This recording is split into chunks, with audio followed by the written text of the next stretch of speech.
আর বেনামাজিরা এত বেশি নিকৃষ্ট, এত বেশি নিকৃষ্ট, নামাজ না পড়ার কারণে তার সমস্ত গুনাহের দরজা খুলে যায়।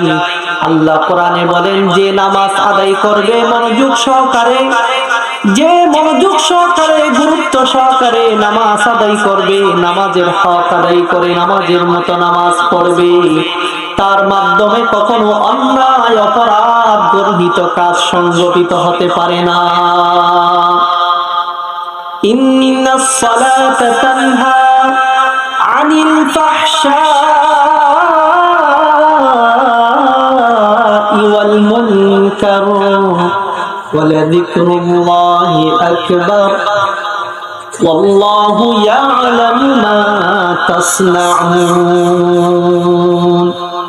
নামাজ এমন একটি ইবাদত, আল্লাহর বান্দা বান্দীগণ মনোযোগ সহকারে কেউ যদি নামাজ পড়ে, নামাজের মতো নামাজ আদায় করে, ওই নামাজের মাধ্যমে কখনো সমাজে চুরি হবে না, রাহাজানি হবে না, ডাকাতি হবে না, পরনিন্দা হবে না।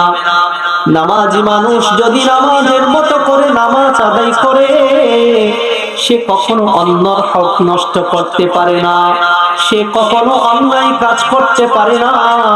হুজুর, আমাদের প্রশ্ন, অনেক মানুষ তো দেখা যায় ফজরের নামাজ পড়ে বাড়িতে গিয়ে প্রতিবেশীদের সাথে জায়গার জন্য ঠেলাঠেলি করে, মারামারি করে।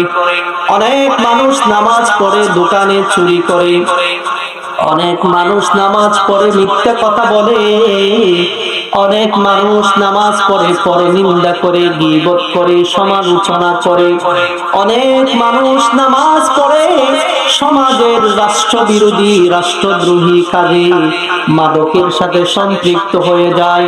নামাজ পড়ে মোবাইলের মধ্যে অ্যাপসে জুয়া খেলে।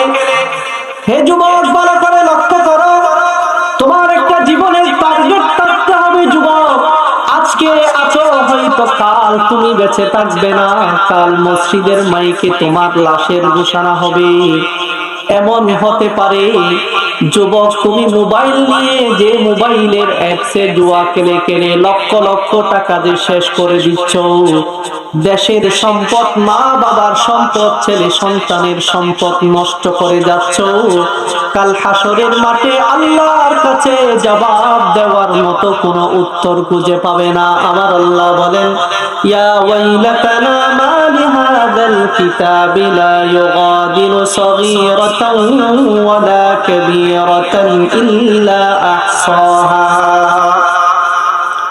হাসরের মাঠ এমন এক ভয়ানক পরিস্থিতি হবে, এই সূর্য মাথার উপরে চলে আসবে, এই জমিটা জমির থাকবে না, পাওয়ার হয়ে যাবে। গ্রামের মধ্যে কেউ হাঁটু বরাবর, কেউ কোমর বরাবর, কেউ কাঁধ বরাবর গ্রামে সাঁতার কাটতে থাকবে। সবাই ইয়া নাফসি ইয়া নাফসি বলে আত্মচিৎকার করবে।